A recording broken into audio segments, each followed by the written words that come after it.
16वीं century में France में एक ऐसे शख्स हुए थे जिनका ये दावा था कि वो भविष्य में होने वाली घटनाओं के बारे में बता सकते हैं। इनका नाम नास्त्रेदमस था। 1555 में द प्रोफेसीज नाम से नास्त्रेदमस की एक बुक पब्लिश हुई थी जिसमें इनकी 942 भविष्यवाणियाँ थी। इस वीडियो में मैं आपको नास्त्रेदमस के बारे में 6 ऐसी बातें बताऊंगा जो शायद ही आप जानते हों। नंबर 1, नास्त्रेदमस ने अपनी बुक द प्रोफेसीज के प्रेफेस में ये लिखा है कि उनकी भविष्यवाणियाँ आज से लेकर साल 3797 तक हैं। यहाँ गौर करने लायक बात यह है कि नास्त्रेदमस ने अपनी भविष्यवाणियों को साल 3797 तक ही क्यों लिखा। नास्त्रेदमस की भविष्यवाणियों पर विश्वास रखने वाले ये कहते हैं कि ये जो स्पेसिफिक ईयर नास्त्रेदमस ने मेंशन किया है, इससे उनका इशारा दुनिया के अंत की तरफ है। यानी हो सकता है कि नास्त्रेदमस ने ये दुनिया के अंत की तारीख लिखी हो। लेकिन एक और दिलचस्प बात सामने आती है।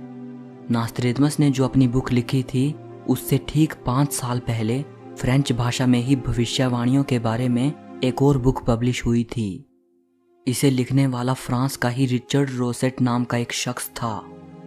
इस बुक में दुनिया के अंत की तारीख लिखी है साल 2242।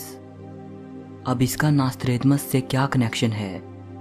आपको याद होगा मैंने थोड़ी देर पहले बताया था कि नास्त्रेदमस ने अपनी बुक के प्रेफेस में लिखा था कि उनकी भविष्यवाणियाँ आज से लेकर साल 3797 तक हैं और उन्होंने अपनी बुक का प्रेफेस लिखा था 1555 में। इसी साल नास्त्रेदमस की बुक पब्लिश हुई थी। अगर 3797 में से 1555 माइनस करते हैं तो जो संख्या हमारे सामने आती है वो ये है 2242, वही जो दूसरी फ्रेंच बुक में लिखी है। नास्त्रेदमस अपनी भविष्यवाणियाँ घुमा फिराकर पहेलियों के रूप में लिखते थे। हो सकता है दुनिया के अंत की तारीख के रूप में उन्होंने साल 2242 की तरफ इशारा किया हो। नंबर 2, नास्त्रेदमस के सपोर्टर्स ये दावा करते हैं कि नास्त्रेदमस ने कई बड़ी ऐतिहासिक घटनाओं के बारे में पहले ही लिख दिया था, जैसे हिरोशिमा और नागासाकी पर परमाणु हमला, great fire of London, French revolution और 9/11 अटैक के बारे में। वहीं एक्सपर्ट्स का ये कहना है कि नास्त्रेदमस ने आम तरह की घटनाओं के बारे में भविष्यवाणियाँ की थी, जैसे नेचुरल डिजास्टर्स, लड़ाइयाँ, हमले और महामारियाँ। ऐसी घटनाएं इतिहास में हमेशा से होती रही हैं और इसके अलावा वो भविष्यवाणियों को कविताओं के रूप में लिखते थे और रहस्यमयी तरीके से लिखते थे। तो इसीलिए अगर कोई घटना घटती है तो उससे मिलती जुलती नास्त्रेदमस की कोई भविष्यवाणी ढूंढना और उसे उस घटना के साथ जोड़ देना और कहना कि देखो नास्त्रेदमस ने इसे पहले ही प्रेडिक्ट कर दिया था, ये ज़्यादा मुश्किल काम नहीं है। एक्सपर्ट्स कहते हैं कि नास्त्रेदमस के सपोर्टर्स हमेशा से यही करते रहे हैं। वे नास्त्रेदमस की लिखी गई लाइंस को उल्टा सीधा अपने ढंग से इंटरप्रेट करते हैं और उसे किसी घटना के साथ जोड़ देते हैं। नंबर 3, सितंबर 11, 2001 को जब अमेरिका में वर्ल्ड ट्रेड सेंटर पर हमला हुआ तो उस दौरान हर तरफ नास्त्रेदमस की लिखी ये भविष्यवाणी घूम रही थी। इस भविष्यवाणी की इंटरप्रिटेशन करने वालों ने ये कहा कि सिटी ऑफ गॉड से नास्त्रेदमस का मतलब है न्यूयॉर्क सिटी।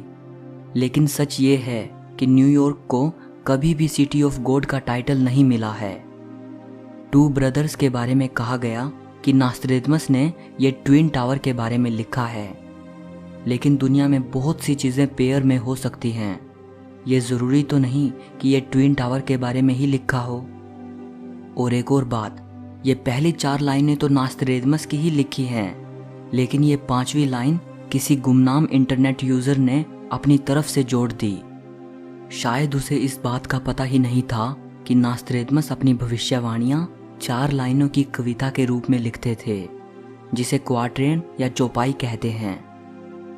और एक और इम्पोर्टेंट बात, नास्त्रेदमस ने फ्रांस के किंग हेनरी II को एक लेटर लिखा था जिसमें उसने लिखा था कि उसकी भविष्यवाणियां यूरोप, नॉर्थ अफ्रीका और एशिया के कुछ हिस्सों तक ही सीमित हैं। इसका मतलब अमेरिका के बारे में तो नास्ट्रेदमस की कोई भविष्यवाणी थी ही नहीं।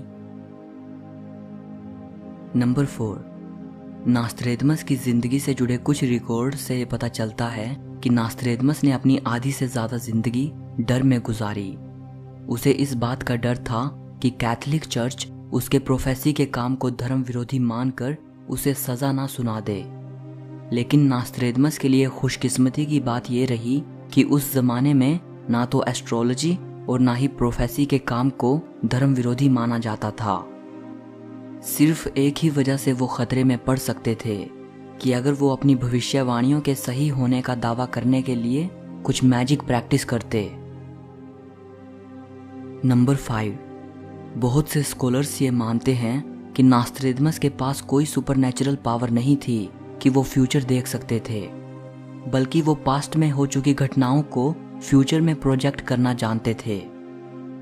पीटर लेमेस्यूरियर, जो कि फॉर्मर कैम्ब्रिज लिंग्विस्ट और एक नास्ट्रेदमस एक्सपर्ट हैं, ये नास्ट्रेदमस पर बहुत सारी किताबें लिख चुके हैं। ये कहते हैं कि नास्ट्रेदमस कोई भविष्यवक्ता नहीं थे, वो सिर्फ ये विश्वास रखते थे कि हिस्ट्री खुद को दोहराती है, और वो अपनी भविष्यवाणियों को लिखने के लिए एक बहुत प्राचीन टेक्निक का इस्तेमाल करते थे जिसे बिब्लियोमेंसी कहा जाता है।